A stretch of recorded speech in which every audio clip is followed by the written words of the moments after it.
the world was really shaken up. It was never the same again. The new reality caused fundamental changes to significant parts of our daily lives that resulted in a new normal. This was one of the most pivotal moments of our history. It was Shavuos of the year 1312, Mattan Torah, the giving of the Torah more than 3,000 years ago. The reality, the way we know it today, is very different than it used to be. In terms of the social, interphysical, and interspiritual interactions, it was truly a transitional moment in our history. But the Torah was around way before the giving of the Torah. So what was the big deal? What was the shakeup all about?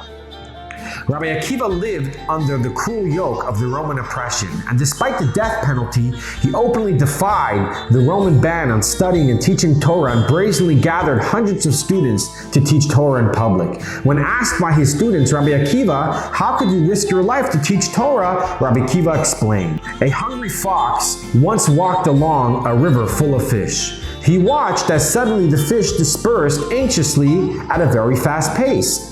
Where are you running? Asked the fox. The fisherman is coming, replied the fish. So why don't you escape the dangers of the river and come on dry land with me? Said the fox. Dumb fox, said the fish. If we remain here in the water, we may or may not get caught. But on dry land, we will certainly expire. The Romans may or may not take my life, said Rabbi Akiva, but one thing is for certain, I cannot abandon the sweet waters of the Torah, for it is our life. Before the giving of the Torah, it was a different kind of world. And we need to really try to understand that this was just the beginning of what would be a long and drawn-out struggle.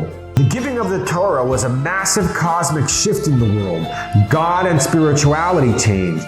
The Torah itself changed, and lastly, we as humans also changed. Before Mattan Torah, it was up to us to do our best, to draw inspiration only as much as our finite and spiritual stamina can accomplish. Today, the world isn't the same. We are empowered with a supernatural, infinite force. God partnered with us on our journey. We have the power to put our physical and mental limits aside and draw from an infinite godly source to make real change in our life and change in the physical world around us.